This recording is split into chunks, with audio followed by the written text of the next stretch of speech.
Welcome everyone to today's episode of Getting In, a College Coach Conversation. I'm Sally Ganga from College Coach. Congratulations to all the seniors who have completed all or at least most of their applications. Hopefully now you can enjoy the rest of your senior year. And this is going to be a really fun show. Our second segment is going to be with Nick Mayerneck, who is College Coach's UX or user experience designer, about what he does and how he arrived at this career. And I think this is going to be really interesting to people, given how many are interested in computer science and kind of all the different things computers can do. For the third segment, I'll be interviewing Quinn Kelly, musical theater student at NYU's Tisch School, and she'll be telling us all about her experience getting a BFA. But first, if you're watching this on video, you can already see Aimee Yorsaner. You're going to have to correct that for me. College coach, finance expert about debt and how to repay it. So welcome, Aimee. Thank you. I'm glad to be here. So it's Yorsaner or Yorsaner, like you're saner than I am, which is probably true. Oh, maybe. It's very debatable, but all right. So this whole segment is about debt. And so yes, I think the first question, people assume that all debt is bad debt sometimes, right? But what would you say about that?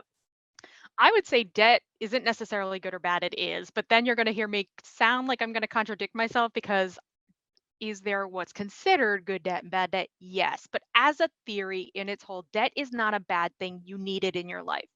So, most people know what debt is. Debt is it's something you owe. Common types are your mortgage, car payments, student loans, credit cards, anything like that, right? So, what people don't necessarily understand about debt and why they think it's a dirty word or what have you, there's a lot of misnomers out there. It's necessary to build your credit, which people don't necessarily think of it in that perspective, because our credit scores are determined by our ability in how we use our debt and our income to repay that debt. So if you never take debt, you're never going to be able to demonstrate a credit history. You're never going to be able to make those life purchases like homes, cars, education, and in a lot of apartments will do a credit check just to rent an apartment. So it's important to kind of establish that you can take a debt and you can make payments on that and pay that back in a timely manner. Yeah, So it's actually interesting. I used to have credit card debt, but I always paid on time. And yes, my credit number was actually higher then than it is now that I have no debt other than my mortgage, which I right. find sort of shocking, but there it is. It's crazy. I always say I'm not just a debt management. I'm not a guru by any means, but I am an experienced user of debt management practices and I call myself a self-proclaimed debt survivor. Because yeah, I call my 20s my young fabulous and broke years because hmm yes, I didn't have a solid understanding of how debt worked and what's debt management and how much is too much debt. I just didn't understand because we get our models from those around us and I just how my family managed debt versus what other families do, two different things. So I learned a lot to get myself kind of out of that spot. But just know that it's okay. Debt doesn't need to be scary. But you're right. You don't even realize. I thought having all this credit card debt when I was younger was going to be a bad thing for me. But when I pulled my credit score, I'm like, wait, what? I didn't understand. hmm And you're right. I don't have as much debt now. And I'm like, wait, what? Why is my credit score here versus you would think it'd be higher considering I'm pretty solvent with that. But hmm Yeah, the rules are not always what's beneficial for no, the individual either. So let's talk about that actually. Why is managing debt important?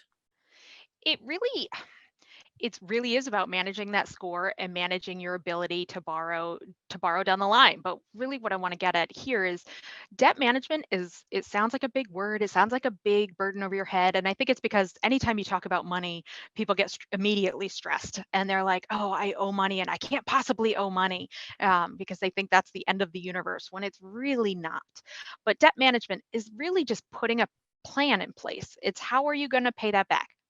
Another good word for that is budgeting, or make meeting your financial planning goals. So that really is marrying that financial planning and budget idea together to come up with a plan to lower your debt and eliminate it if that's what the ultimate goal is. Absolutely. And what about debt to income ratio? I think that's a really even less familiar concept to people. Yeah. So when a lot of creditors or lenders are looking to give you money, they're going to look at what this ratio is. So let's kind of break that down. It's essentially all of your monthly debt payments divided by your monthly gross income. So that number is just one of the ways that they'll measure your ability to manage your monthly payments and um, repay what you've borrowed or what you plan to borrow. So that debt to income percentage is usually saying, or essentially saying, that um, the percentage, that percent is what the let me backstep in there. I'm obviously stumbling over, but essentially that number is saying what is the percentage of your monthly income is allocated to debt payment. So Mm-hmm. that's essentially what it is. So it really is just identifying that percentage. So the lower the number, the better that is. 36% is considered excellent, 43% is good, 45 is acceptable. Anything over 50 is really pushing that max.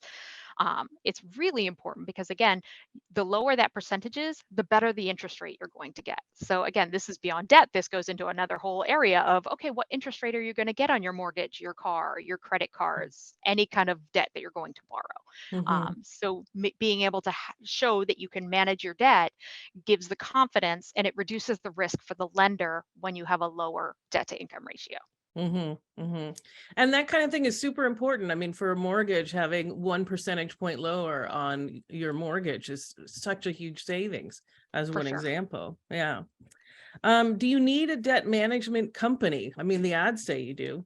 The ad, yeah, definitely the ads will make it seem like you couldn't possibly do this on your own.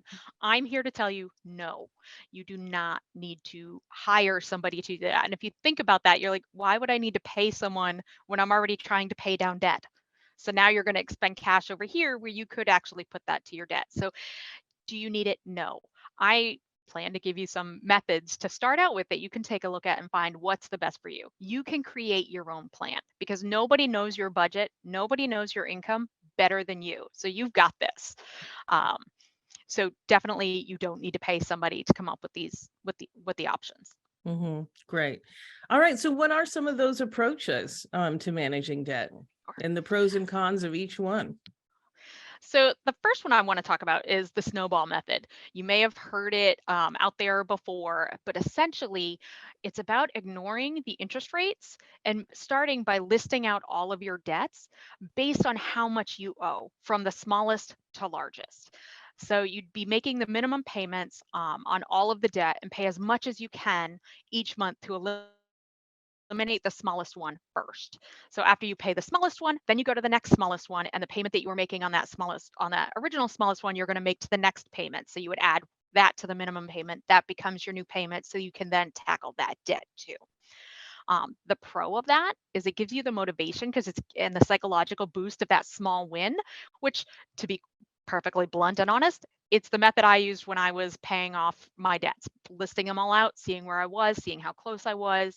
I needed that small win to keep going and keep disciplined in sticking to my monthly budget. The con about that is it's more about behavior modification than it really is about the math. Because if you look at the interest rates on your higher balances with your higher interest rate, that's going to accrue a higher money.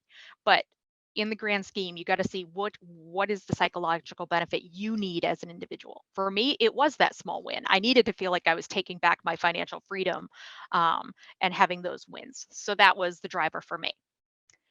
The next one is the avalanche method. Um, it's really any excess in your money, any excess money in your budget is allocated to the debt with the highest interest rate first. So you're going to disregard minimum payment amounts and you're going to list all of your debt by interest rate. So higher, you're starting with the highest and then working down to the lowest. When that first balance is paid off, again, kind of like the snowball, you would go down to the next highest and add the payments there. So it's a little bit of a combination, sort of. So this focuses why it's beneficial is, or why it's a pro, is since the focus is on that more expensive debt first, it helps bring down the amount of interest you're going to pay over the life of that debt. So to see it visually, take a look at, you can look at your credit card bills. If you carry a month-to-month balance and you do pay the minimum payment, it'll usually tell you how long it would take you to pay off, and then how much your ultimate payoff would be with that interest accrual. And it can be pretty staggering. So that's why, there's a focus on, okay, let's pay off that high interest. Um, so that's one way of looking at it. Again, you'll pay a little less over time.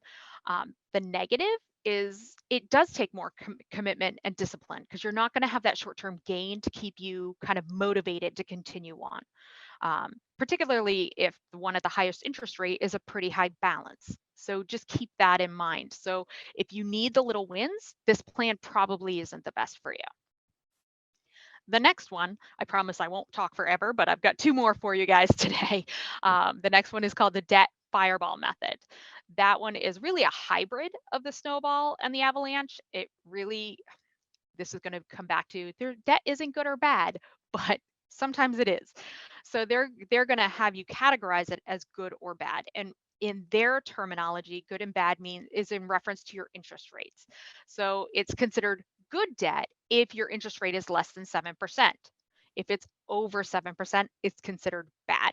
So I only want you to think of debt as good or bad only if you're tackling this method, all right? Mhm. Because debt in and of itself, as I already said, is not really bad. It just is.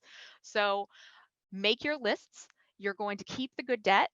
You're going to focus on the bad debt first, because again, that's where the avalanche comes in. That's where you're paying the higher interest first. That's considered the bad debt, and saving the minimum payments for that good debt. So you're going to list from the smallest to largest on the balances. So that's like the snowball method. So you're focused on that bad debt with the higher rates, but you're going with the smaller balance first, and you're working your way up. So that's how they combined. So when that one's paid in full, you go to the next smallest, you pay that one off. So it's kind of a win-win, because you're targeting those higher interest rates, but you're also getting those short-term wins. The negative, if you want to dump all of your debt before investing, this may not satisfy, your need to make even low interest debt a priority. So it's also not as efficient as the avalanche method, because again, you're not necessarily focused on the most cost effective, you're focused on those balances. And then the last option I say to folks is you could consolidate your debt with a personal loan. But I would say be careful there. A lot of times you definitely just want to check the interest rate on these personal loans that you may get through your bank, or if you have, one card that you could consolidate, because interest rates on personal loans can be pretty high. If you had a credit card that had a balance that you could consolidate it all into one, you also want to be careful there, because what a lot of creditors will do is when they see your balance increase, they're going to be like, oh, we're concerned about your debt. And then they're going to increase your interest rate, because they're so concerned about your debt. So just be careful that what that option maybe could be more expensive for you as a whole. Absolutely. All right. Well, Aimee, thank you so much. I think Sure. those are such helpful tips. Honestly, it's my pleasure. If you guys have any questions, definitely let us know. We're happy to have any conversations folks need to have. Yeah, we have a lot of information on our blog post or our Definitely. blog page. So blog.getintocollege.com is a really good resource too. All right, so now we're going to take a short break. And then when we return, I'll be talking with Nick Marinick, our UX designer.